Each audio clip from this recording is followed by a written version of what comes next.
A los cadáveres depositados bajo tierra, en gozosa expectación de un despertar muy diferente, les acaecía aquella apresurada y terrorífica resurrección a base de pico y pala a la luz de una linterna. Robert Louis Stevenson.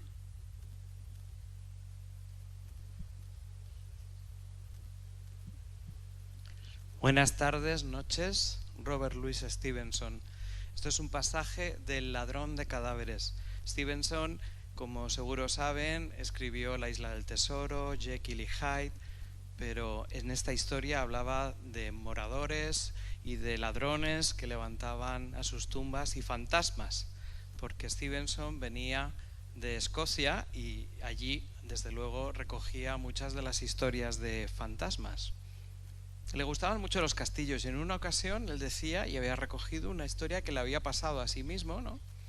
Que era que iba por un castillo un poco lógrego, con un pasillo muy largo, y se encontraba a alguien un poco extraño y le preguntaba, vaya nochecita, ¿no? Dice, sí, la verdad es que está la noche pues un poco intempestiva, ¿no? Y le pregunta uno al otro, ¿usted cree en fantasmas? Y Stevenson dijo, yo la verdad es que no creo en fantasmas. Y el otro dijo, yo sí. Y desapareció. Stevenson recogió estas y muchas historias y fue uno de esos autores que de alguna manera nos retrotraen a estos tiempos que vienen ahora de, bueno, lo llamemos víspera de Todos los Santos, Halloween, y tenemos unos referentes españoles que se relacionan también con los anglosajones, porque mucho antes hablar de tumbas que eran abiertas lo hizo José Cadalso en Las noches lúgubres. De alguna manera hay una correlación entre todos los mitos universales, tanto los extranjeros como los propios. Ahora, bueno, de alguna manera veneramos estos días las calabazas, las jack-o'-lantern, ¿no? Pero si bien es Washington Irving quien contó por primera vez aquello de una calabaza que era lanzada por un jinete sin cabeza, habría que recordar que Irving estuvo en Madrid, vivió en Madrid y estuvo de agregado cultural. Y quizás se acercó a la parroquia de San Ginés de Madrid, donde hay un fantasma sin cabeza, y conoció esa historia. Hubiera sido bonito que el fantasma sin cabeza de Madrid le hubiera inspirado a Washington Irving, pero lo cierto es que no fue así, porque Irving vino en el 1826 y fue en el 1820 cuando escribió la leyenda de Sleepy Hollow. Pero todas esas leyendas, vuelvo a decir, tienen una relación, ¿no? Una importancia, y hay vasos comunicantes. En 1854 se publica en Madrid Las historias extraordinarias de Edgar Allan Poe, con muchísimo éxito. Un joven sevillano, que entonces era periodista en la ciudad, seguro que las leyó y le debieron de resultar muy interesantes. Este joven sevillano se llamaba Gustavo Adolfo Bécquer y estaba en ese momento comenzando a escribir sus rimas y publicó ese mismo año su primera leyenda. De alguna manera, esos mundos, los mundos de los fantasmas, los mundos del ultramundo, también están reflejados en la literatura española. No tenemos aquellos castillos, pero tenemos otros. Y eso es lo que vamos a escuchar hoy. En 1961 publica El monte de las ánimas, que es la leyenda que vamos a escuchar hoy, y precisamente lo hace en un periódico, en El Contemporáneo. Y eso de publicar en periódicos es lo que también hizo Stevenson en su momento con aquellas historias como aquella del ladrón de cadáveres. Después de escuchar la novela tendremos una oportunidad de que charlaremos y compartiremos todas las impresiones, pero antes quiero recordaros un momento de Gustavo Adolfo Bécquer. Era un 22 de diciembre, día para nosotros de la lotería, y ese día en el que él falleció, 2 días antes había dicho una frase memorable: creo y pienso que seré leído más después de muerto que en vida. Creo que tenemos hoy una oportunidad de honrarle. Comencemos.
La noche de difuntos me desperté a no sé qué hora. Me despertó el doble de la campana. De las campanas. Su tañido monótono y eterno me trajo a las mientes esta tradición que oí hace poco en Soria. Intenté dormir de nuevo. Imposible. Una vez aguijoneada, la imaginación es un caballo que se desboca y al que no sirve tirarle de la rienda. Por pasar el rato me decidí a escribirla, como en efecto lo hice. Yo la oí en el mismo lugar en que acaeció, y la he escrito volviendo algunas veces la cabeza con miedo, cuando sentía crujir los cristales de mi balcón, estremecidos por el aire frío de la noche. Sea de ello lo que quiera. Ahí va, como el caballo de copas. El monte de las ánimas.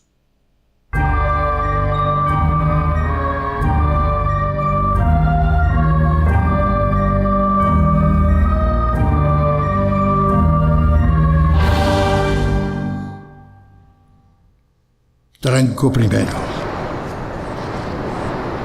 ¡Atad los perros! Haced la señal con las trompas para que se reúnan los cazadores y demos la vuelta a la ciudad. La noche se acerca, es día de Todos los Santos y estamos en el monte de las ánimas. ¿Tan pronto? A ser otro día no dejara yo de concluir con ese rebaño de lobos que las nieves del Moncayo han arrojado de sus madrigueras, pero hoy es imposible. Dentro de poco sonará la oración en los templarios y las ánimas de los difuntos comenzarán a tañer su campana en la capilla del monte. ¿En esa capilla ruinosa? ¡Bah! ¿Quieres asustarme? No, hermosa prima, no. Tú ignoras cuánto sucede en este país, porque aún no hace un año que has venido a él desde muy lejos. Refrena tu yegua. Yo también pondré la mía al paso y mientras dure el camino, te contaré esa historia. Los pajes se reunieron en alegres y bulliciosos grupos. Los condes de Borges y de Alcudiel montaron en sus magníficos caballos y todos juntos siguieron a sus hijos, Beatriz y Alonso, que precedían la comitiva a bastante distancia. Mientras duraba el camino, Alonso narró en estos términos la prometida historia. Ese monte que hoy llaman de las ánimas pertenecía a los templarios, cuyo convento ves allí, a la margen del río.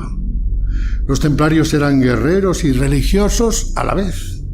Conquistada Soria a los árabes, el rey los hizo venir de lejanas tierras para defender la ciudad por la parte del puente, haciendo en ello notable agravio a sus nobles de Castilla, que así hubieran solos sabido defenderla como solos la conquistaron. Entre los caballeros de la nueva y poderosa orden y los hidalgos de la ciudad fermentó por algunos años y estalló al fin un odio profundo. Los primeros tenían acotado ese monte donde reservaban caza abundante para satisfacer sus necesidades y contribuir a sus placeres. Los segundos determinaron organizar una gran batida en el coto a pesar de las severas prohibiciones de los clérigos con espuelas, como llamaban a sus enemigos. Cundió la voz del reto, y nada fue parte a detener a los unos en su manía de cazar y a los otros en su empeño de estorbarlo.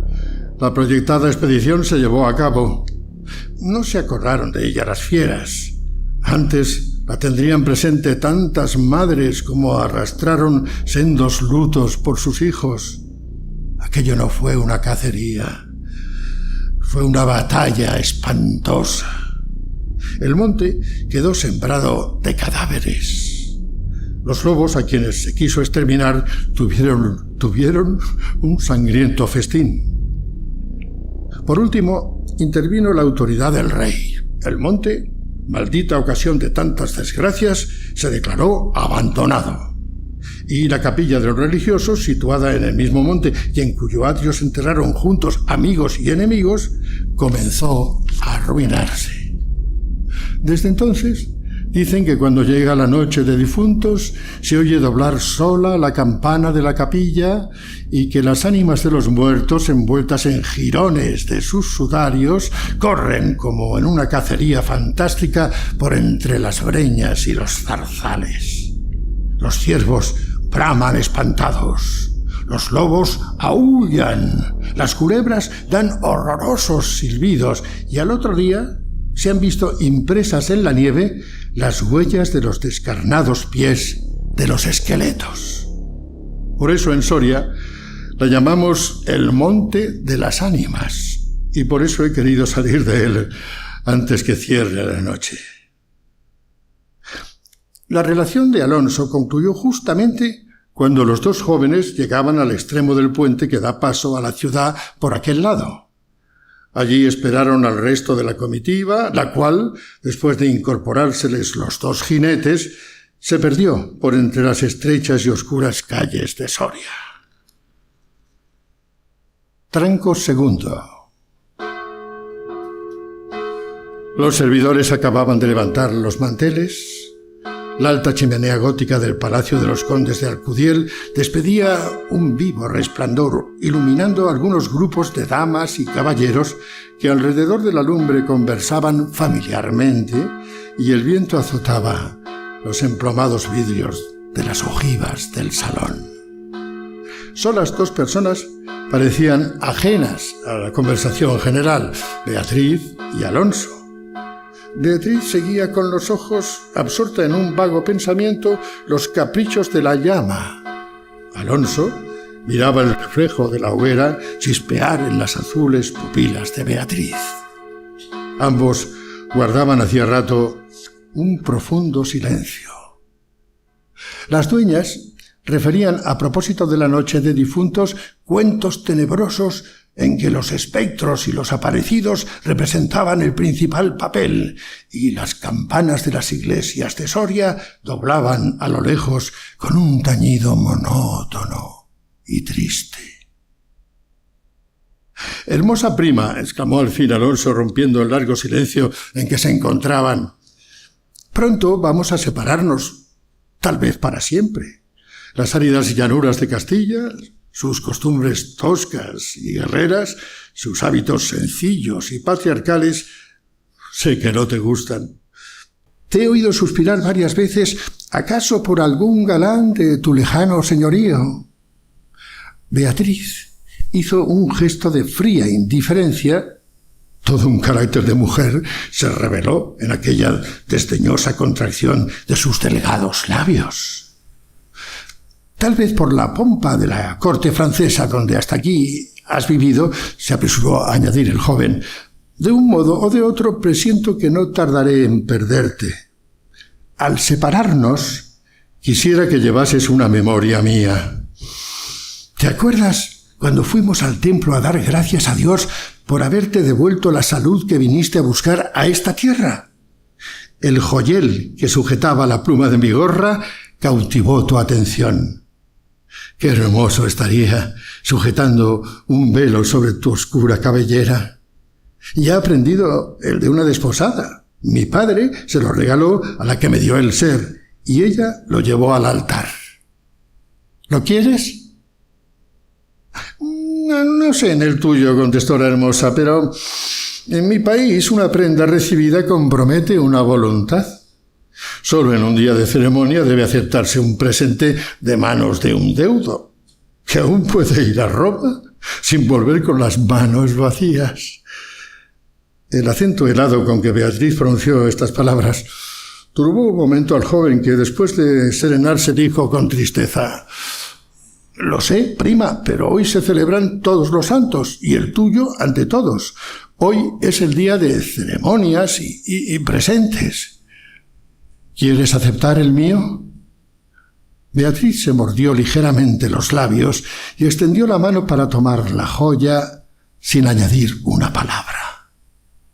Los dos jóvenes volvieron a quedarse en silencio y volvióse a oír la cascada voz de las viejas, que hablaban de brujas y de trasgos, y el zumbido del aire que hacía crujir los vidrios de las ojivas, y el triste y monótono doblar de las campanas. Al cabo de algunos minutos, el interrumpido diálogo tornó a anudarse de este modo: «Y antes de que concluya el Día de Todos los Santos, en que así como el tuyo se celebra el mío, y puedes, sin atar tu voluntad, dejarme un recuerdo, ¿no lo harás?», dijo él, clavando una mirada en la de su prima, que brilló como un relámpago, iluminada por un pensamiento diabólico. «¿Por qué no?», exclamó ésta, llevándose la mano al hombro derecho, como para buscar alguna cosa entre los pliegues de su ancha manga de terciopelo bordado de oro. Después, con una infantil expresión de sentimiento, añadió: «¿Te acuerdas de la banda azul que llevé hoy a la cacería y que, por no sé qué emblema de su color, me dijiste que era la divisa de tu alma?». «Sí». «Pues se ha perdido, y pensaba dejártela como un recuerdo. Se ha perdido». «¿Y dónde?», preguntó Alonso, incorporándose de su asiento y con una indescriptible expresión de temor y esperanza. No sé. ¿En el monte, acaso?». «En el monte de las ánimas», murmuró palideciendo y dejándose caer sobre el sitial. «En el monte de las ánimas». Luego prosiguió con voz entrecortada y sorda: Tú lo sabes, porque lo habrás oído 1000 veces. En la ciudad, en toda Castilla, me llaman el rey de los cazadores.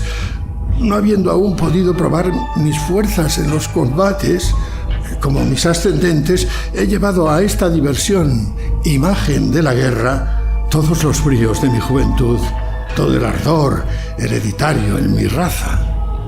La alfombra que pisan tus pies son despojos de fieras que he muerto por mi mano. Yo conozco sus guaridas y sus costumbres, y he combatido con ellas de día y de noche, a pie y a caballo, solo y en batida, y nadie dirá que me ha visto huir del peligro en ninguna ocasión. Otra noche volaría por esa banda y volaría gozoso como a una fiesta. Y sin embargo, esta noche, ¿a qué ocultártelo? Tengo miedo. ¿Oyes? Las campanas doblan. La oración ha sonado en San Juan del Duero. Las ánimas del monte comenzarán ahora a levantar sus amarillentos cráneos de entre las malezas que cubren sus fosas. Las ánimas, cuya sola vista puede helar de horror la sangre del más valiente, tornar sus cabellos blancos o arrebatarle en el torbellino de su fantástica carrera como una hoja que arrastra el viento sin que se sepa a dónde. Mientras el joven hablaba, una sonrisa imperceptible se dibujó en los labios de Beatriz, que cuando hubo concluido exclamó con un tono indiferente, y mientras atizaba el fuego del hogar, donde saltaba y crujía la leña, arrojando chispas de 1000 colores: «¡Oh, Eso de ningún modo. ¡Qué locura! Ir ahora al monte por semejante friolera. Una noche tan oscura, noche de difuntos y cuajado el camino de lobos. Al decir esta última frase, la recargó de un modo tan especial que Alonso no pudo menos de comprender toda su amarga ironía. Movido como por un resorte, se puso de pie. Se pasó la mano por la frente como para arrancarse el miedo que estaba en su cabeza y no en su corazón. Y con voz firme exclamó, dirigiéndose a la hermosa que estaba aún inclinada sobre el hogar, entreteniéndose en revolver el fuego. Adiós, Beatriz. Adiós. Hasta pronto. Alonso, dijo ésta, volviéndose con rapidez, pero cuando quiso o aparentó querer detenerle, el joven había desaparecido. A los pocos minutos se oyó el rumor de un caballo que se alejaba al galope. La hermosa, con una radiante expresión de orgullo satisfecho que coloreó sus mejillas, prestó atento oído a aquel rumor que se debilitaba, que se perdía, que se desvaneció por último. Las viejas, en tanto, continuaban en sus cuentos de ánimas aparecidas. El aire zumbaba en los vidrios del balcón y las campanas de la ciudad doblaban a lo lejos. Tranco tercero. Había pasado 1 hora, 2, 3. La medianoche estaba a punto de sonar y Beatriz se retiró a su oratorio. Alonso no volvía. No volvía, cuando en menos de 1 hora pudiera haberlo hecho. «¿Habrá tenido miedo?», exclamó la joven, cerrando su libro de oraciones y encaminándose a su lecho, después de haber intentado inútilmente murmurar algunos de los rezos que la Iglesia consagra en el día de difuntos a los que ya no existen. Después de haber apagado la lámpara y cruzado las dobles cortinas de seda, se durmió.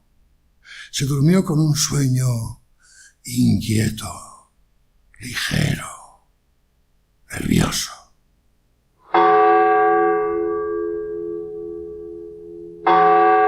Las 12 sonaron en el reloj del postigo. Beatriz oyó entre sueños las vibraciones de la campana, lentas, sordas, tristísimas, y entreabrió los ojos. Creía haber oído a par de ellas pronunciar su nombre, pero lejos, muy lejos, y por una voz ahogada y doliente. El viento gemía en los vidrios de la ventana. Beatriz, Beatriz. Será el viento, dijo, y poniéndose la mano sobre el corazón procuró tranquilizarse, pero su corazón latía cada vez con más violencia. Las puertas de alerte del oratorio habían crujido sobre sus goznes con un chirrido agudo, prolongado y estridente. Primero unas, y luego las otras más cercanas.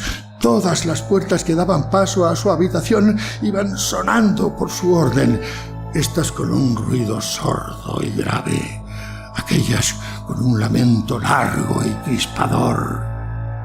Después, silencio. Un silencio lleno de rumores extraños.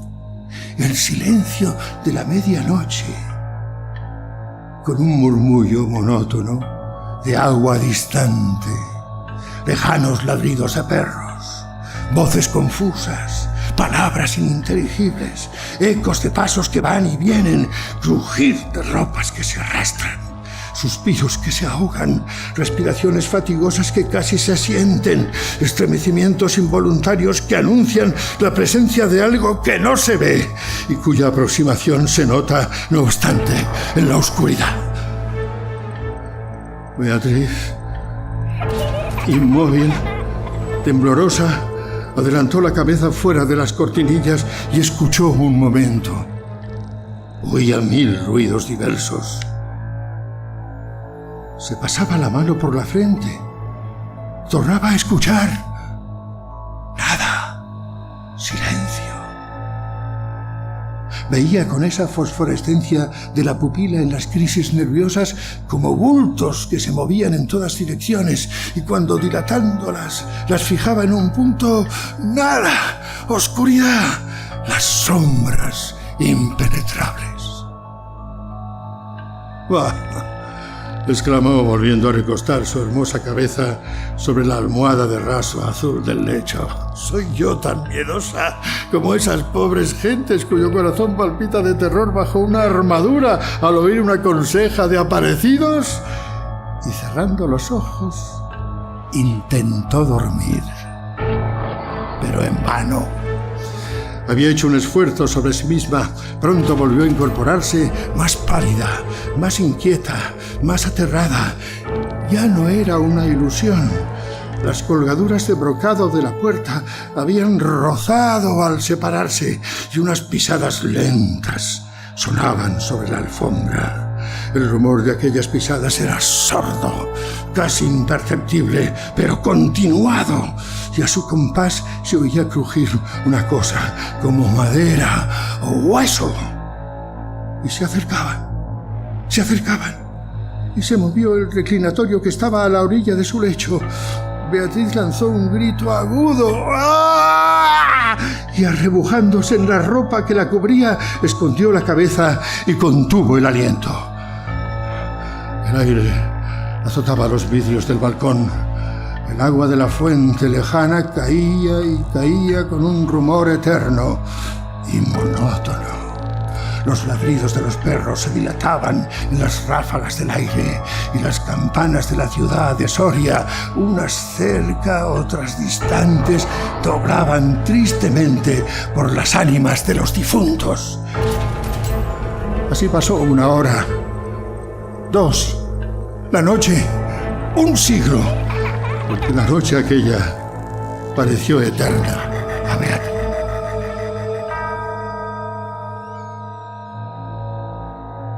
Al final, despuntó la aurora. Vuelta de su temor, entreabrió los ojos a los primeros rayos de la luz. Después de una noche de insomnio y de terrores, es tan hermosa la luz clara y blanca del día. Separó las cortinas de seda del lecho y ya se disponía a reírse de sus temores pasados cuando de repente un sudor frío cubrió su cuerpo. Sus ojos se desencajaron y una palidez mortal descoloró sus mejillas. Sobre el reclinatorio había visto, sangrienta y desgarrada, la banda azul que perdiera en el monte, la banda azul que fue a buscar a Alonso. Cuando sus servidores llegaron despavoridos a noticiarle la muerte del primogénito de Alcudiel, que a la mañana había aparecido devorado por los lobos entre las malezas del Monte de las Ánimas, la encontraron inmóvil, crispada, asida con ambas manos a una de las columnas de ébano del lecho, desencajados los ojos, entreabierta la boca, blancos los labios, rígidos los miembros, muerta, muerta de horror.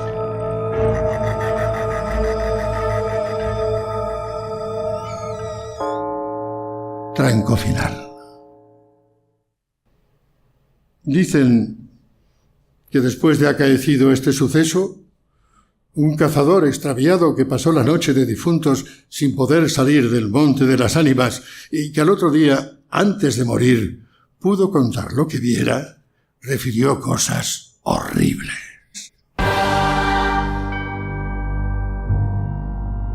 Entre otras, asegura que vio a los esqueletos de los antiguos templarios y de los nobles de Soria enterrados en el atrio de la capilla levantarse al punto de la oración con un estrépito horrible, y caballeros sobre osamentas de corceles perseguir como a una fiera a una mujer hermosa, pálida y desmelenada, que con los pies desnudos y sangrientos y arrojando gritos de horror, daba vueltas y vueltas y vueltas alrededor de la tumba de Alonso.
Bueno, hola de nuevo. Camilo García, un aplauso muy fuerte.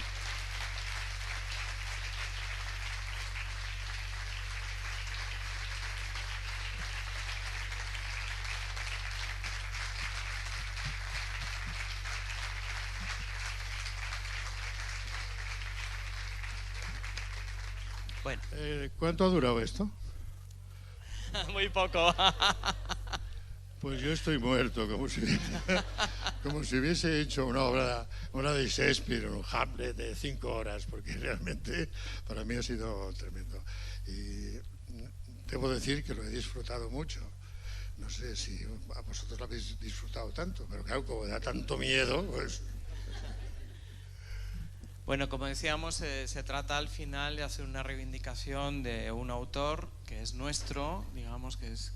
Bueno, sin existir tanta tradición como en otras literaturas, un antirracionalista clarísimo, un romántico tardío, pero que en esa España que siempre ha venido desde los tiempos de la Inquisición, en el que lo extraordinario no podía darse, ¿no? Siempre ha sido complicado hacer fantástico, incluso a los tiempos actuales, ya en el cine y en el teatro, pero entonces ocurría también en la literatura.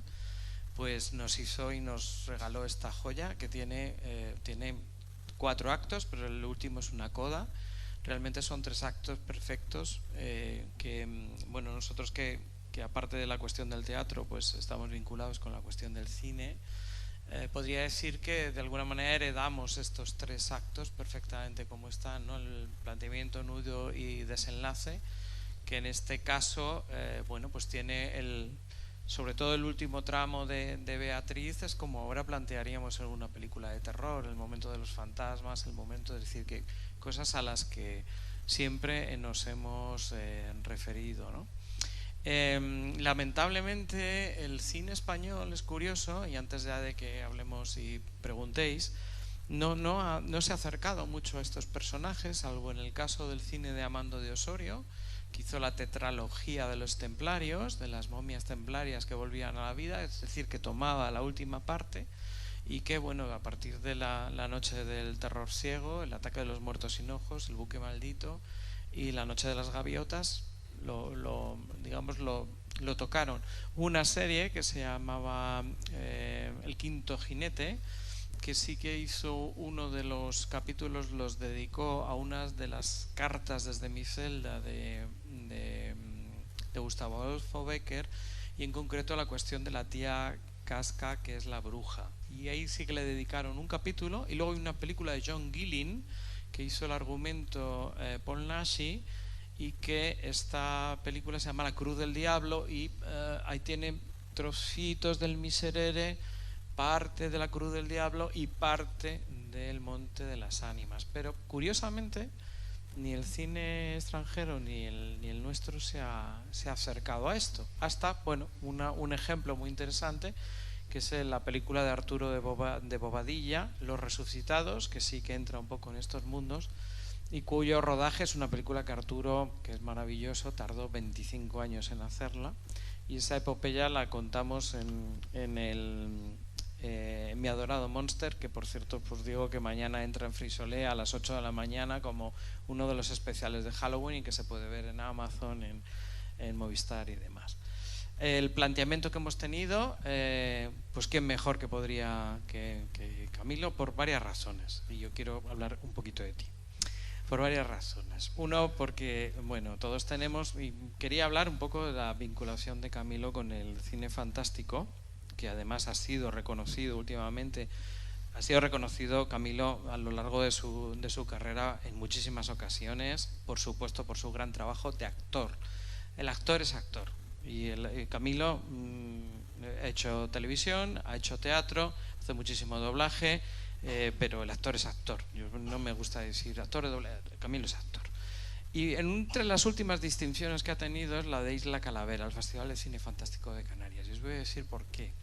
Una es muy evidente, y es cuando entró y cambió todo y hizo un cambio muy potente en el cine, una película que es El silencio de los corderos. Su personaje de Aníbal Lecter, que en 3 ocasiones, el personaje de Anthony Hopkins, 2 ocasiones más, pues Camilo le puso voz.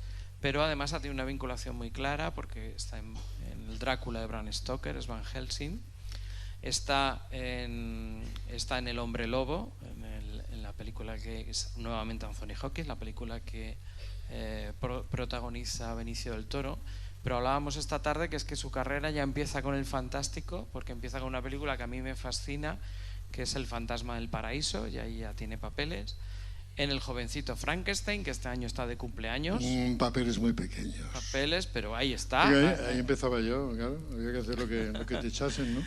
Ahí está. Y así, vamos pasando por diferentes historias. Está en el primer Halloween, está en la primera, la de John Carpenter, y luego, pues hasta entrar en las 2 grandes sagas, porque, obviamente ha sido en Star Trek de 1980 fue Mr. Spock, pero obviamente le recordamos, siempre le tenemos todos muy presente por Han Solo de Star Wars, ¿no? Entonces, pues esto, vuelvo a decir, no era aparte de que evidentemente Camilo es un gran actor de teatro, pero que esto tenía una explicación importante que decidiésemos montarlo obviamente con él. Y poco más, deciros sí, antes de vosotros, que de alguna manera vuelvo a decir que la psicología de Becker se ve, la psicología de alguna manera, eso que os decía al principio, si él supiese que ahora estaba tan cerca de nuestras celebraciones y de nuestros espíritus de estos días, pero ahí está, es uno de los autores que más se ha acercado. Es verdad que ahí está Espronceda, que también tenía textos, es verdad que la Pardo Bazán tiene unos cuentos maravillosos y algunos cuentos de fantasmas, pero quien se ha acercado, vuelvo a decir, más a esta historia es Gustavo Adolfo Becker. Maestro. Bueno, después de ti ya no se puede hablar. ¿Qué quieres que diga? Algo, diles es algo. Una enciclopedia, este buen hombre es una enciclopedia extraordinaria. Y yo cuando tengo una pequeña duda, oye, Víctor, aquella película que de... Pam, pam, pam, gracias. ¿Quién doblaba? Pam, pam, pam, gracias. Es mi enciclopedia espasa, cosa que ahora se utiliza el Google, ¿no? El Google, es mi Google. Porque es impresionante. Yo no sé qué tienes aquí. Supongo que una cabeza importante. Pelo no. Bueno, yo empiezo también a clarear mucho.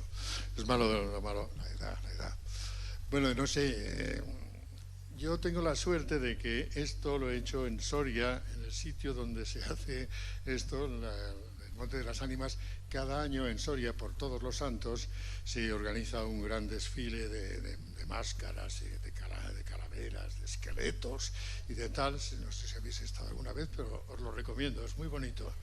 Y entonces, cada año, un actor distinto, recitamos esto frente a una cantidad de gente impresionante, tocando al río Duero, por ahí, por el sitio este que hemos nombrado antes, San Juan de Duero, por ahí, una explanada enorme con mucha gente, no solo de Soria, sino de todos los pueblos adyacentes que van a ver este espectáculo. Y este espectáculo ha calado muy hondo. Yo fui el segundo en hacerlo y ahora me dicen que lo vuelva a repetir, pero han pasado ya bastantes años. Y estoy muy contento de hacerlo porque es una experiencia única, extraordinaria.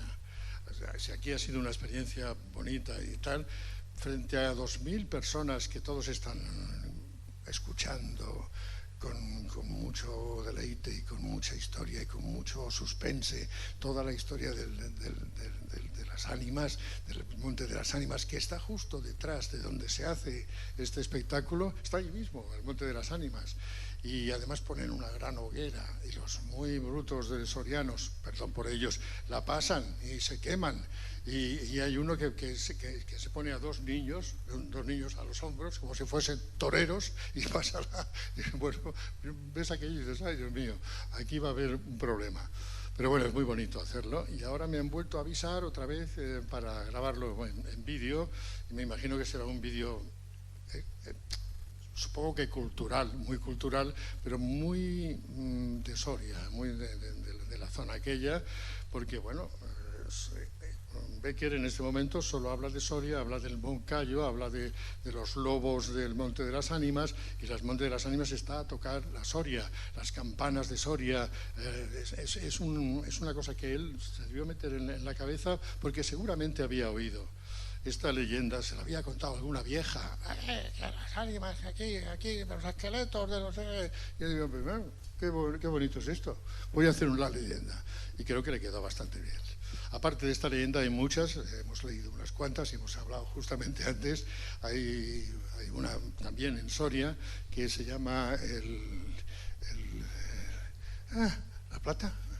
Sí, el río de la Plata. Bueno, y es que si no me lo dice él. Maese, el organista también. Y hay unas muy bonitas. Pero yo creo que esta es la más romántica en todos los sentidos. Ahora, si decimos que el romántico son esas tonterías que la gente se quiere mucho y se besa. No. El romanticismo empezó mucho antes por Alemania, con Heine, en Francia con Victor Hugo y con todos los demás. En España lo trajeron un poco los modernistas, Rubén Darío y compañía, y el detalle más importante o el personaje más importante es Werther. Werther es un personaje que escribió Goethe y que es el prototipo del romántico, pero del romántico desesperado. Es decir, él está enamoradísimo de una señora, de una chica, que resulta que se ha casado con otro. Eso debe ser terrible para él. Entonces recuerda los momentos en que ella le besó y le quiso y le amó. Y entonces este romanticismo, yo digo un poco trasnochado, ¿no? Un poco de decir, bueno, este hombre está sufriendo mucho por una cosa que hoy en día ya no pasa, ¿verdad? Oye, una te deja, adiós, me cojo otra, por ejemplo. Es decir, y Werther es un personaje de unos 20 años que es exactamente la definición exacta del romántico perdido. Y eso fue antes, evidentemente, porque hemos hablado que Bécquer es un romántico tardío. Desde luego cogió las enseñanzas de los románticos alemanes, franceses, italianos. Leopardi es un gran poeta italiano que es romántico exactamente perfecto. Pero esto vino un poquito más tarde. Y la moda esta del romanticismo, yo creo que a partir de él, sobre todo a partir de él, se ha ido creando. Y hablamos del amor romántico como si fuese una cosa preciosa, maravillosa, porque yo estoy enamorada, estas cosas. Debe ser bonito, pero luego, cuando tienes mi edad te das cuenta de que el romanticismo no existe o existe muy poco. Perdonad por esto, pero claro, el romántico visto desde el punto de vista de los fantasmas, de los trasgos, las cosas que van apareciendo, esta cosa es un romanticismo auténtico, de verdad. Y en el pobre Werther, el famoso romántico por antonomasia, el hombre lo que hizo es suicidarse. Cogió unas pistolas que vio en la casa de él y se suicidó, se pegó un tiro aquí. Si os gusta la ópera, hay una ópera que se llama Werther, que es muy bonita, una ópera francesa, y bueno, y ahí dentro de la ópera hay muchísimos personajes así románticos de ese modo, de esa manera. Y bueno, creo yo que el romanticismo está muy bien, pero hay que tener cuidado con él, hay que tener mucho cuidado. Lo digo porque lo he sentido muchas veces y lo he desentido muchas más. O sea que nada. Y es curioso cómo hay espacios comunes. Larra también terminó con el disparo. Y luego las cuestiones que lo tiene Becker, aunque dicen que no solo fue de una enfermedad respiratoria, sino posiblemente de una venérea, pero que todos comparten de alguna manera esta cuestión que también tenía, pues eso, es el propio, hablábamos antes del Stevenson, esta cuestión de la languidez, de esta personalidad, que la que tenía también Poe con ese pensamiento tan disociado, ¿no? Esta cuestión que todo lo que abarca. Y luego volviendo un tema al doblaje como curiosidad, para volver a ello, un poco de dónde vienen las tradiciones. Realmente el gran impulso, aunque se llevaba celebrando un siglo antes, de la festividad de disfrazarse desde del principio de 1900 es cuando realmente se empiezan a disfrazar en Estados Unidos. El gran impulso de la fiesta se produce con el estreno en 1978 de La Noche de Halloween de John Carpenter, en la que, vuelvo a decir, estaba Mercedes Sampietro, hacía Jamie Lee Curtis, y estaba en varios, estaba Camilo en otro de los papeles. En papeles pequeños. Pues cuidado. Pero es que hace muchos años de esto, y claro, cuando empezaba en el doblaje, que me cautivó desde el primer momento. Yo había hecho mucho teatro y algunas cosas de televisión, pero cuando entré en la sala oscura, entenderme bien, la sala oscura, y ver aquello, una pantalla al fondo, un micrófono y unos señores que estaban poniendo voz a unas voces que ya estaban hechas en otro idioma, y me quedé absolutamente anonadado. Pensé, pero ¿esto qué es? Es algo nuevo, es algo que me está gustando muchísimo. Y todo fue una cosa curiosa, porque yo en principio no pensaba hacer doblaje, pero cuando me llamaron, bueno, ven a hacer una prueba, y entré ese día de la prueba y tenía a 3 monstruos, algunos de ellos todavía con vida, y monstruos profesionales importantes, me quedé entusiasmado y dije, yo creo que he nacido para esto. De tal manera que luego, cuando me quedé en el doblaje, abandoné bastante el teatro, ya la televisión ya no me llamaban demasiado, y dije, pues me gusta esto. Y entonces, una vez aprendido el oficio de doblar películas, y se aprendía de esta manera, haciendo papelitos en una, papelitos en otro, papelitos en otra, pero sobre todo viendo trabajar a los grandes. Y los grandes tenían una técnica extraordinaria. Dominaban muy bien su voz, porque claro, la voz era su alma, ¿no? Porque era una voz, pero al mismo tiempo eran muy naturales hablando, y sobre todo seguían al original. Si el original te daba una serie de inputs buenos, decías, qué bien está este actor, voy a intentar hacerlo como él.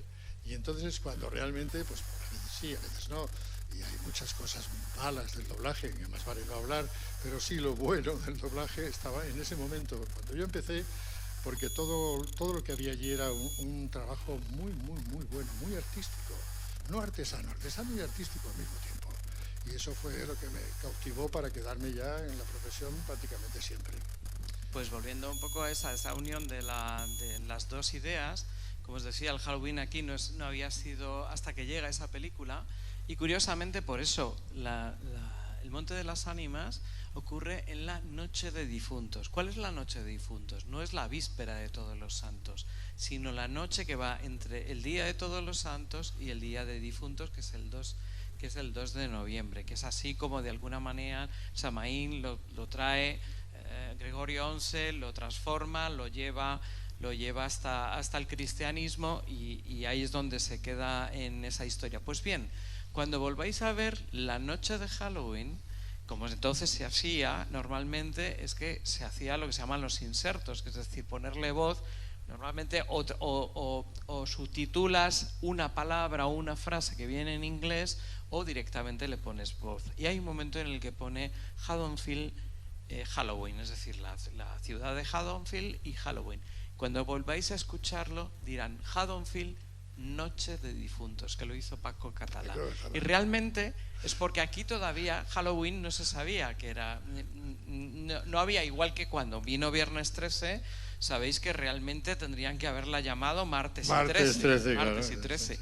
Pues esto ocurrió, ¿no? Entonces la importancia de que curioso cómo de alguna manera acabamos adaptando y transformando, pero vuelvo a decir, cuando volvéis a ver La Noche de Halloween con el doblaje, hay un doblaje del 87 de vídeo, pero cuando la volváis a ver, que en algunas ediciones tiene el doblaje de cine, y escuchéis Noche de Difuntos, tiene que ver con eso y tiene que ver con esta tradición, porque siempre se había entendido que la Noche de Difuntos es la que señala el problema de Alonso y Beatriz. Todo eso lo hemos heredado de los gringos, clarísimamente. Los americanos imponen lo del pavo. ¿Cómo se llama lo del pavo? Suena un poco fuerte. Yo trabajaba muy a menudo, cuando hacía las películas, las ajustaba y las dirigía con un americano que era no el dueño de la película, pero sí el dueño que mandaba Spielberg o quien sea, mandaba a un señor americano. Y ese americano lo tenía yo a mi lado mientras yo dirigía y tal y cual, y siempre me estaba diciendo, es que esto no se me gacha, porque claro, él no hablaba español correcto, sabía español, sabía muy bien todo lo que había en la película y desentrañaba la película muy bien para que nosotros hiciéramos lo mismo que habían hecho los otros, no solo actuando, sino los intrínculos de cada película y una forma de hablar y tal y cual. Y un día llegó lo del pavo y me dice, oye, hoy es noviembre, tercera semana de noviembre, te invito a mi casa. Digo, ¿pero tú tienes casa? Porque vivía en un hotel. Sí, tengo aquí una casa, viene mi mujer, vienen mis hijos y haremos acción de gracias. Digo, hostia, perdón. Bueno, pues fui allí. Era horrible. Era de las ánimas, pero peor. Habían puesto una mesa enorme con boniatos, con un pavo enorme. Habían sacado aquel pavo, unas salsas horribles, todo era, pero tenías que ir probando. ¿Qué tal? Muy bueno, muy bueno. Lo posible para vomitarlo. Bueno, pues fíjate lo que es eso, ¿no? Menos mal que el pavo no nos ha llegado a nosotros, quizá porque ellos tienen muchos pavos y se dedicaban a matar todos los pavos que había por ahí, y aquí no, pavo no tenemos, pero tenemos cosas más buenas, tenemos turrones que ellos no tienen, por ejemplo, ¿no? Y esas costumbres americanas, sobre todo norteamericanas, pues luego han ido a todas partes, a todo el mundo, y se han quedado ahí, y ya está. Lo del Halloween me pareció, primero, una palabra horrible, y luego una calabaza extraña, horrible, y es muy horrible todo. Ahora nosotros tenemos, pues no sé, en cada sitio tenemos los huesos de santo, tenemos el vinito aquel maravilloso, en Cataluña tenemos los panellets, que son buenísimos, están hechos con almendra, y eso es maravilloso. Ellos, no, eso no me gusta, a mí no me gusta, gilipollas. Bueno, antes de pasar a las preguntas, yo sí que quiero una que no tiene que ver tanto con esta temática que tenemos, pero sí tiene que ver con literatura y doblaje. Y yo quiero, porque me parece interesante resaltar este trabajo de Camilo. Yo creo que uno de los grandes trabajos de Camilo fue no solo dirigir y protagonizar, hacer el papel protagonista, sino hacer la adaptación de Cyrano de Bergerac. Me parece una de las películas y de los doblajes más memorables que se han hecho en España y una de las adaptaciones más importantes. Entonces, yo sí que quería preguntarte un poco por ello, porque me parece un trabajo además de auténtica filigrana el que luego encajase todo, ¿no? Bueno, la cosa es así, es muy curioso, ¿eh? Y yo creo que el destino es el destino. Estábamos con mi mujer, mi madre y mi hijo paseando por París, ¿eh? Y al día siguiente ya cogíamos el avión y volvíamos. Pero en los Champs-Élysées vi un gran cartel que ponía Cyrano de Bergerac. Bueno, pensé, qué bien. Esta película se va a estrenar ahora en París, a ver si me toca a mí. De Parodier, de Jean de Bergerac. Bueno, pensé, que tenga suerte, que mañana voy a Barcelona y me digan, mira, ha venido la película esta. Bueno, ahí se quedó la cosa. Pero luego pasábamos por los Champs-Élysées en un teatro que se llama Marigny, que es un teatro muy famoso, y estaba haciendo Cyrano de Bergerac Jean-Paul Belmondo. Jean-Paul Belmondo es un actor que yo no lo he visto nunca como Cyrano, pero estaba con su compañía en un teatro maravilloso, haciendo, entonces ponía todas las localidades agotadas, pero yo pasé por allí y le dije a la taquillera, entonces había taquillera, ahora tienes que pillar eso todo, pero bueno. La taquillera es muy simpática, dije, il y a quelque chose pour aujourd'hui, y me dijo, combien, ¿cuántos? Digo, 4. Un moment, saca 4 entradas, porque estaba todo agotado, ¿eh? Saca 4 entradas de la fila 2, centro del Teatro Marigny, para esa función que empezaba dentro de 1 hora. Y pensé, esto es muy raro, ¿no? Bueno, fuimos a ver la función. Belmondo hacía un Cyrano muy distinto, muy diferente, pero realmente muy bien, porque era muy buen actor.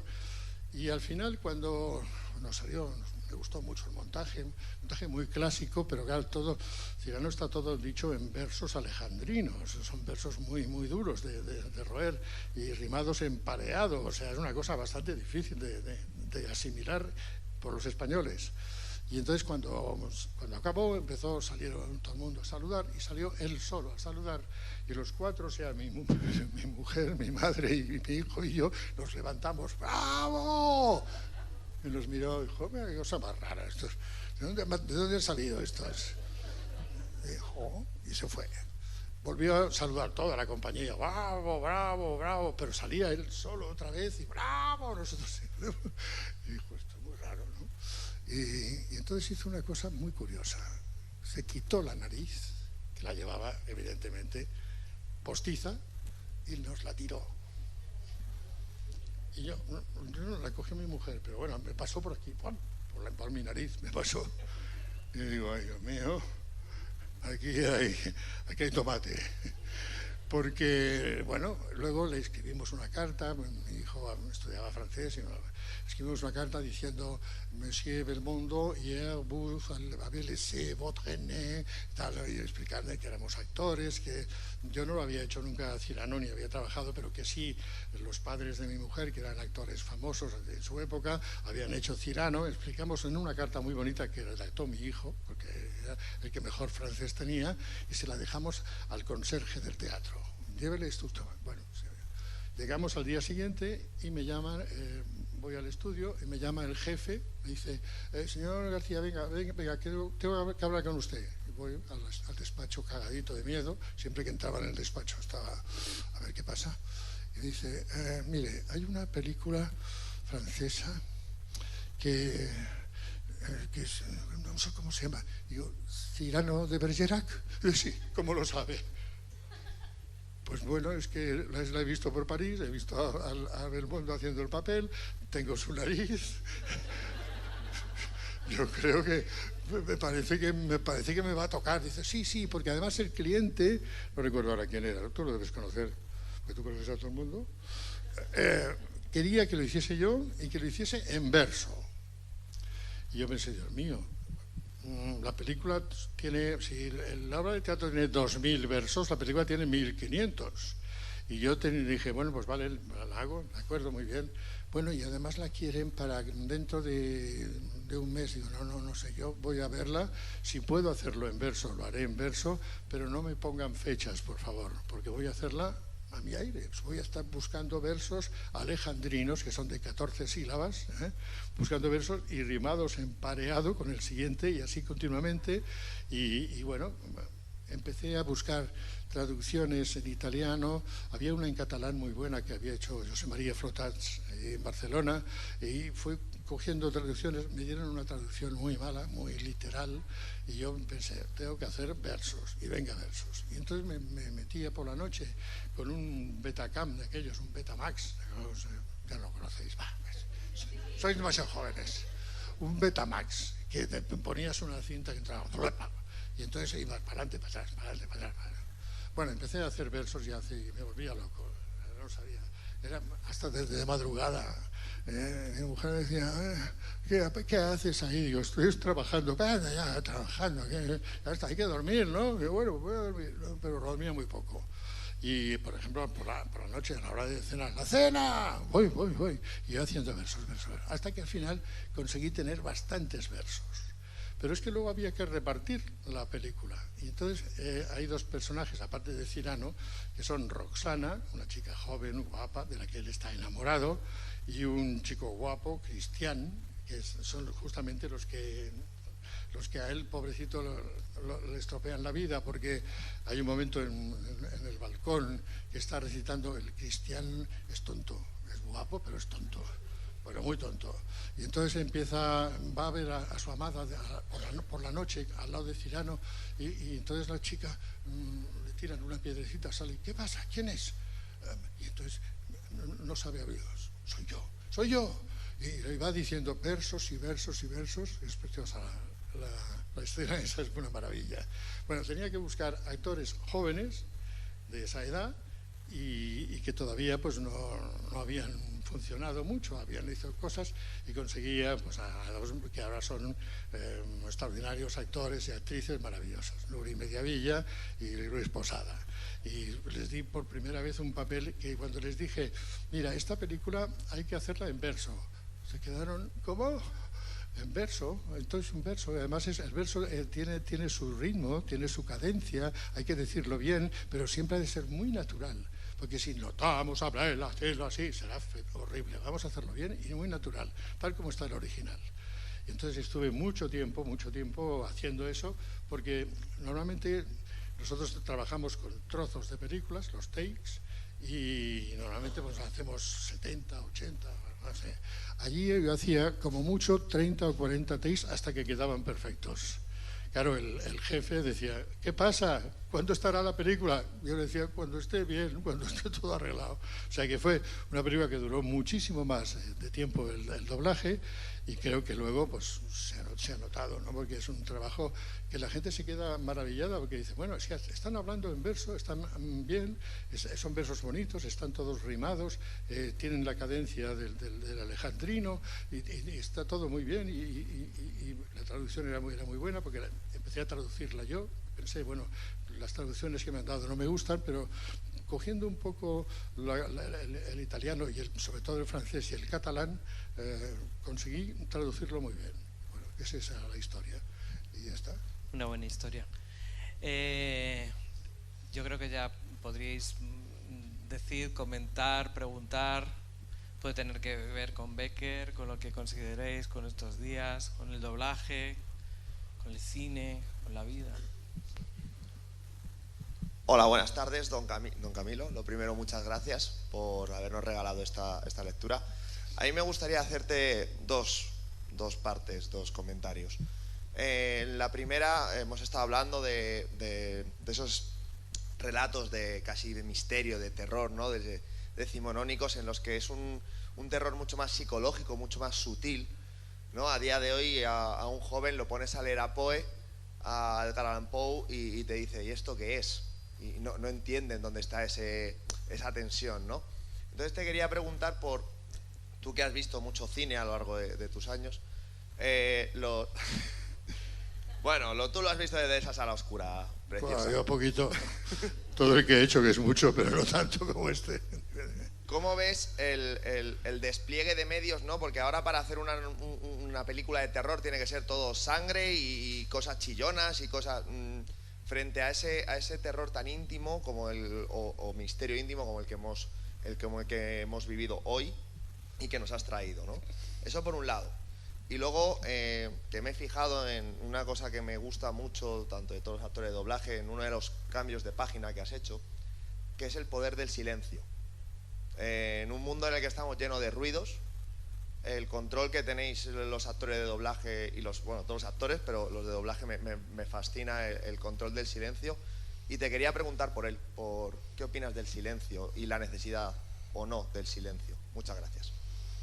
Hombre, el silencio es importantísimo en todo, porque si siempre estuviéramos hablando y hablando y hablando sería muy pesado. De vez en cuando hay que decir, bueno, vamos a callarnos un poco, y sobre todo a la hora de la interpretación el silencio es importantísimo. Una frase importante que la estás dando al público y luego hay un silencio, esa frase se le queda más al público. Sobre todo si el silencio está bien puesto en su sitio. Claro, no vas a hacer silencios porque sí, pero el silencio es una arma interpretativa muy, muy, muy importante, muy importante. Y no sé, yo creo que en una narración como esta, que decís que había quedado pequeña y corta, media hora o un poco más, pero imagínate esto 2 horas. Pues llega un momento que como no hagas silencios te matan, o sea, dices, vaya, fuera, láguese usted aquí, porque no, ¿entiendes? Eso es la historia. Y lo otro que me comentabas, ¿qué era? Desde ese terror psicológico, ¿no? Sí. De Irving, de Poe, sí, es que yo creo que frente al espectáculo. El terror potente está más en Poe o en Henry James, por ejemplo, en Suspense. Ahí no se ve sangre por ningún sitio. Ahí no hay nada especial ni nada raro, no hay ningún fantasma. Sin embargo, los que están allí son fantasmas y no te lo crees, no piensas, ¿qué pasa aquí? Ese suspense es muy importante. De eso sabía mucho Hitchcock y mucha más gente. Pero bueno, sobre todo lo de Edgar Allan Poe, yo creo que es un grandísimo escritor, no solo de terror, sino de muchas más cosas. Es el alma humana captada de una manera como arrancada de dentro del corazón de la gente, para que la gente se dé cuenta de que, cuidado, que la humanidad es algo más importante que lo que parece. Que la humanidad y los terrores humanos y lo que nosotros pensamos y nuestros pensamientos tienen que estar. Y eso para mí es más terrorífico que otra cosa. Yo hice una película que es la Drácula de Bram Stoker, la doblaba Anthony Hopkins, que es mi personaje favorito, y esa también tenía muchos momentos muy oscuros, pero no jugaba con el vampiro como una cosa extraordinaria, excepto en momentos muy claros. Y ahí yo hice una cosa muy curiosa que alguna gente me ha dicho, no sé por qué lo hiciste. Cuando Drácula es viejo, que aparece al principio, buenas noches, no sé qué, ahí le puse una voz de un señor mayor, un actor de doblaje muy bueno, mayor. Pero luego cuando era joven, le puse una voz joven. ¿Y qué pasaba? Decían, bueno, es que el actor es el mismo. El actor que lo había hecho, sí, era el mismo actor, que se maquillaba y que hacía no sé qué. Pero para mí, el doblaje no está solamente en seguir a ese actor, sino en que ese actor puede tener otras voces. Exactamente, y ahí estaba claro. Ese actor, que era el mismo, pero iba y además ponía la voz así muy clara, preferí que el actor, que lo dobla siempre, Pedro Molina, no forzase demasiado la cosa, sino poner a un actor de Madrid buenísimo, además, ¿sabes quién es? Y yo creo que eso para mí fue muy importante, aunque mucha gente me lo ha criticado. Pero yo creo que el doblaje no solamente es la voz, sino la persona, el carácter, el personaje. Y ese personaje puede tener distintas voces. Como a veces dicen, ¿por qué te han cambiado la voz? Porque tú que haces siempre a Han Solo, digo, perdona, a Harrison Ford, ¿por qué le han puesto a otra? Bueno, a veces son cosas de las compañías y sobre todo los americanos que hacen cositas muy raras, pero a veces va bien, que ¿por qué? Si este hace un papel tal, me va mejor a mi voz, y otra película hace otro papel tal, le va mejor la voz a otro. Y yo creo que es eso, hay que trabajar mucho. La voz es muy importante y la voz te la vas a tragar, pero no siempre de ser el mismo. A mí me ha pasado muchas veces, he doblado a Harrison Ford en Las Galaxias, que tuve la enorme suerte de hacerlo, pero luego de repente apareció el Indiana Jones y lo está haciendo otro, y lo hace muy bien, cuidado. Y entonces yo creo que es eso. Y sobre todo el terror psicológico es un terror mucho más importante que el terror de sangre, vamos, según mi opinión, ¿no? Sí. Además, de todas maneras, se alternan las dos. Afortunadamente se sigue haciendo películas de terror psicológico y se sigue haciendo literatura de terror psicológico. De todas maneras, no olvidemos, cuando hablamos un poco del cine gore y demás, que no es una invención moderna. Es decir, de hecho, es en París a finales del siglo XIX donde aparece el Gran Guignol francés, y existe una literatura y una serie de obras de teatro que se representaron hasta finales de la Segunda Guerra Mundial, y en el que era terror indirecto. Además se hacía con vísceras y se hacía, o sea, es decir, que no es algo que se haya inventado ahora el cine. Por cierto, que aquello era bastante terrorífico, porque eran los mismos, el público que iba por las tardes y las noches a verlo eran nazis, que durante el día hacían barbaridades y su forma de divertirse era esta. O sea, que de alguna manera, vuelvo a decir que existe, ¿no? Pero vamos, yo también soy obviamente de los que buscan dentro de este tipo de relatos, porque igual que lo has citado muy bien, Poe, hay algo más. En Becker también podemos encontrar algo más, ¿no? Esa cuestión de la soledad, la cuestión del poder, la cuestión de la manipulación, la cuestión de por otro lado, del desamor que él realmente en ese momento estaba sintiendo, y de la traición, y que de alguna manera volcó en el personaje de Beatriz. O sea que al final hay bastante de personal en esta historia. Y lo bueno de Becker es que ves sus rimas, declamas sus rimas y son maravillosas. Y ahí volvemos otra vez al romanticismo pasado de moda, pero era muy romántico y muy bueno. Porque son, niña, tus ojos verdes como el mar te quejas, verdes los tienen las náyades, verdes los tuvo Minerva y verdes son las pupilas de las urís del profeta. ¿Quién puede escribir eso romántico? Pero eso es precioso. O sea, como poeta era romántico, pasado de roscas, pero muy popular. Siempre ha gustado mucho Becker. Becker es de los grandes poetas que todo el mundo te puede hablar de él. Puedes hablar de muchos poetas, que hay muy buenos, maravillosos, pero Becker, sobre todo en el corazón femenino, ha calado muy hondo, porque sus rimas son extraordinarias. Y las rimas las estaba escribiendo al mismo tiempo que hacía las leyendas. O sea que es un fenómeno el tipo. ¿Más preguntas? Sí, por favor.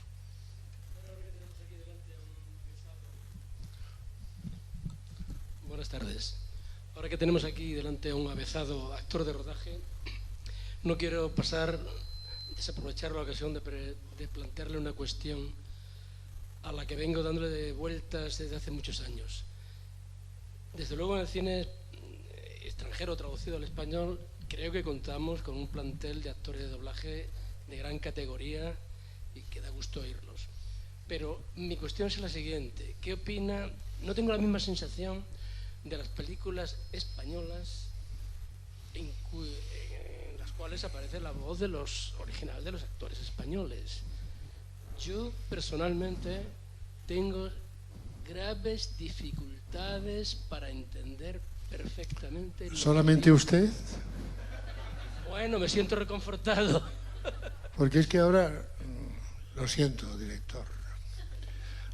Ahora, no, yo no. A ver, perdón que te interrumpa, luego hablamos. Sí. Estás viendo una película y dicen, esta es muy buena. Y empiezan a ver ¿qué han dicho? En aras de la naturalidad, creo que lo hacen. ¿Naturalidad es eso? Creo que lo hacen. Naturalidad es hablar como estoy hablando yo. Yo hablo ahora con naturalidad, claro, me exalto y puedo hacer... Pero yo soy natural hablando y puedo hablar con mucha naturalidad. Lo que no puede ser es que muchos directores, no les digan a los más natural. Y lo sé porque alguna vez, pequeñas veces que he hecho algo de cine que no me gusta, hacer cine, bueno, ya luego hablamos. Los directores modernos piensan que hay que ser naturales. Entonces, ¿qué pasa? Los chicos y chicas guapitos estos, incluso los mayores, porque hay mayores guapitos, sí, tipo Coronados y historias, que estos hablan bien y pueden hablar muy bien. Y dicen, Sacristán. Más natural. Y entonces dice, bueno, más natural, ¿qué es más natural? Digo, si estoy hablando natural, yo hablo natural. Sí, pero más natural, más natural, más natural. Llega un momento que los coronados y compañía que me conocen dicen, coño, menos mal que oigo las películas dobladas donde me entero de todo lo que pasa. Es que es verdad, no sé, es una moda muy fea, muy extraña, muy rara y que sigue y que sigue y que seguirá in eternum. Y eso es muy malo. Pues yo no sé si estoy sordo, pero no, me parece que no. Todos somos sordos un poco, porque no puede ser. Es de auténtica pena, sí. Ya veo que mi opinión no es extraordinariamente rara, sino que es bastante compartida. Sí. Yo creo que deberían quizás doblar a los actores españoles. O sea, actores de doblaje que doblen a los actores españoles para que el público español se entere. Sí. Yo siempre propongo una cosa. A ver, estos actores que empiezan ahora, que son buenos, casi siempre son gente muy joven, que a lo mejor han hecho un curso, 2 cursos, 3 cursos, lo que sea, pero ¿por qué no les enseñan a doblarse? ¿Por qué no me llaman a mí, por ejemplo, para decir a alguien, y estamos en el Instituto del Teatro, donde se están creando, o en los momentos donde se crea un actor, ¿por qué no le dicen, bueno, ahora vas a hablar, pero vas a hablar bien? O sea, con naturalidad. Lo de Cyrano, por ejemplo, era una cosa muy difícil porque era en verso, y el verso tenía que sonar a verso, pero tenía que ser natural. Y ahí está la gracia de ese doblaje, no por nada. Pero bueno, que tuviesen maestros que les enseñen a vocalizar, que es lo más importante. Y vocalizar es importantísimo. Tenemos la suerte de que en castellano tenemos A, E, I, O, U. Vocaliza. Y si vocalizas las 5 vocales, ya todo lo demás te irá solo. Pero si empiezas a... Por Dios, es tremendo. Hasta entrados los 80, todas las películas españolas se doblaban, sí. Se doblaba todo. Y entonces, claro, la cuestión es que entonces, que además para los directores era mucho más fácil porque una de las grandes latas es ir con sonido directo, porque siempre es que si ha entrado la moto, que se ha entrado, y rodar deprisa era muchísimo mejor. Pero ocurría esto, que eso llevaba a que la mayoría de los actores, también porque casi todos venían del teatro, muy buena parte de ellos sabían doblarse, porque se estaban doblando constantemente, y entonces lo hacían. Pero el que no se doblaba no tenía ningún problema en que le doblaran, y ha habido actores, sobre todo de los de cine de género, que se les doblaba sin ningún problema. Y los que no iban porque no iban con el texto, o porque directamente no decían, pues le decía, di números, es aquello de 1, 2, 3, 4, 5, 6, 7, 8, 9, 10, 11, y cosas de este tipo. Y entonces se solventaba como... El problema es que ahora cuando tenemos sonido directo es cuando tenemos que ver un actor completo o una actriz completa. Y esto es otra historia. Y sobre todo que hay otra historia, perdona que vocaliza, claro, perdona que te corte. Yo no sé si te ha pasado, pero yo voy a dar un paso más. A mí me ha pasado últimamente, sobre todo en películas de superhéroes, que algunos personajes jóvenes en doblaje no los he entendido bien.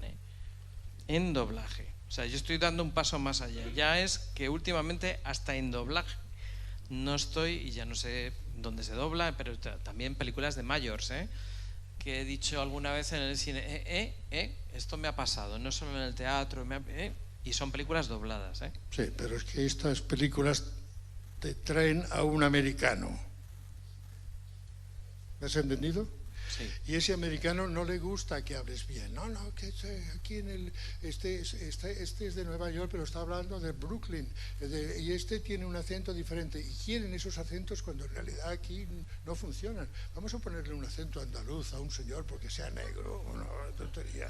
Entonces eso tampoco lo captan. Y piensan que, bueno, que el doblaje tiene que ser eso. Pero son gente, ya te digo, como el americano mío, aquel del pavo, pues hay muchos. Y vienen todos de los Spielbergs y de todo, bueno, lo mejor de lo mejor. Y llegan aquí y no se enteran de lo que es un buen doblaje, porque para eso hay que tener un oficio, hay que saber las rutinas del doblaje, y ellos no las entienden o no quieren entenderlas. Y entonces hay choques bastante de frente contra las teorías de ellos, que son teorías muy, muy raras. Bueno, tenemos que ir terminando, entonces una pregunta más, porfa. Vale, Javier. Pues buenas tardes, lo primero. Una duda, la voz de que ha dicho lo de Stevenson era Héctor Cantoya, ¿no? Sí, señor. Vale.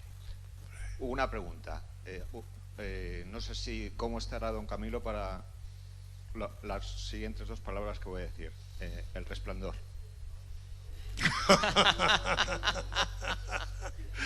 Te juro que eso siempre sale en todos los coloquios.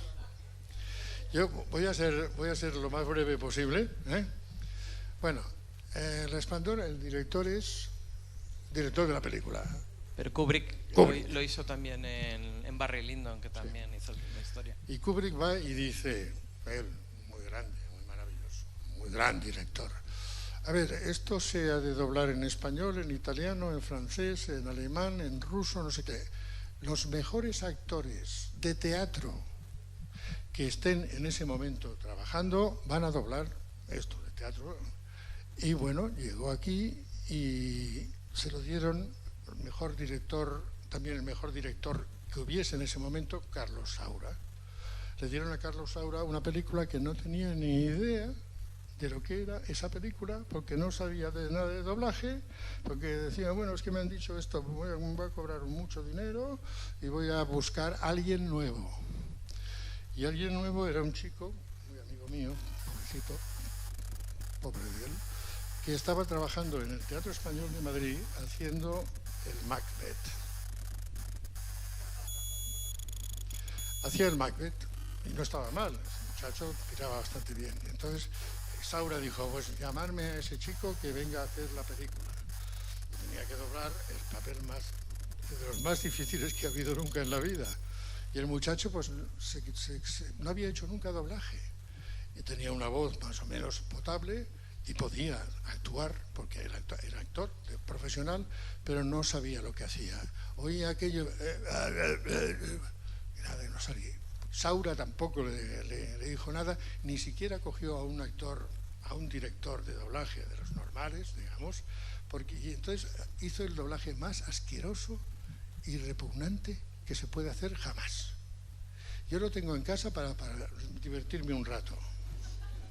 Lo tengo y le digo a mi mujer, vamos a reírnos un rato. Venga, vamos a reírnos un rato. ¿Qué ha dicho? Y luego, la pobre Verónica, lo siento porque era muy amiguita mía, pero también la Verónica con sus... que no le iba para nada a la actriz que doblaba. Pues eso es una cosa que se quedó ahí, y que este director tenía la puta manía, con perdón por la puta, de coger al mejor director y al mejor actor que en ese momento hubiese en las tablas del escenario, pensando que los doblajes eran otra cosa. No sabía lo que era el doblaje, ni el director, ni el pobre Saura, que luego le tocó hacer también la otra, la del Barry Lyndon. Que ahí también López Vázquez tampoco te lo... Bueno, la narración. Resulta que la narración es de un actor inglés maravilloso, Sir John Gielgud, que era una narración extraordinaria, que el narrador era muy importante, quizá más importante que el protagonista. Y ponen a José Luis López Vázquez. Yo pensé, ¿pero esto qué es? López Vázquez era un actor extraordinario, pero para narrar una película, ¿no? Para hacer sus cosas, un siervo, un amigo, ¿no? Eso es maravilloso. Pero para hacer eso, que necesitaba una voz extraordinaria, con unos matices extraordinarios, pues ahí está. Y luego al protagonista se lo dieron a un actor del cual prefiero no nombrarlo, porque tengo problemas con él, problemas largos y tendidos de hace muchos años, que era horroroso también. Una voz así, bueno, ¿qué pasa? ¿Por qué no hacen caso a los profesionales de toda la vida, que somos los que sabemos cómo va esta historia? Porque luego cuando vas a ver la película te gusta que las voces suenen, que se hable bien, que se interprete bien, etcétera. Pero aquello era un muerto tanto en una película como en la otra, eran muertos. Y aquello dices, ¿cómo es posible? O sea, pues esa es la gran historia de ese doblaje. Y ha habido unos cuantos más, pero bueno, eso ya mejor no hablarlos. Ahí en cambio en La Naranja Mecánica Pedro Mari estuvo muy bien, Pedro Mari Sánchez. Pero no siempre, bueno, pues esta opción de que siempre había los directores que daban, el exorcista Friedkin se lo dio a Fernando Rey, pero Fernando Rey otra cosa para dirigirlo, no tenía nada que ver, pero Saura, bueno, pues era un señor que estaba especializado. Hemos estado hablando antes en el camerino de otra directora que también en su día se lo dieron y bueno, pues hay veces que hay que saber que estar o no estar. Bueno, agradeceros estar y os proponemos un pequeño juego que se nos había ocurrido porque estoy seguro que hay gente que bien quiere hacerse foto o bien quiere si alguien ha traído cosas para firmar, pues bueno, porque Camilo tiene sus fans. Entonces nos vamos a ir ahí a la Casa de la Música con nuestro templario, que es una buena manera de tener un recuerdo, y con una de las calaveras. Quien le apetezca coger una de las calaveras, hacerse la foto con el templario, con Camilo, pues contigo. Y conmigo, encantadísimos. Y de paso, esto ha sido un estreno, ¿eh? O sea que lo vamos a hacer más veces, entonces nos vendrá bien que lo contéis, ¿no? Para eso. El que no le haya gustado, pues como somos muy simpáticos, pues mentís y ya está. Pero bueno, que se agradece, ¿eh? que digáis, que luego contéis si os ha parecido una experience, que dicen ahora, una experience. Madre mía. Qué finos de verdad, somos. gracias y feliz día de víspera de los fantasmas, de los muertos, y como va a ser todos vuestro santo el día 1, pues felicidades a todos por vuestro santo.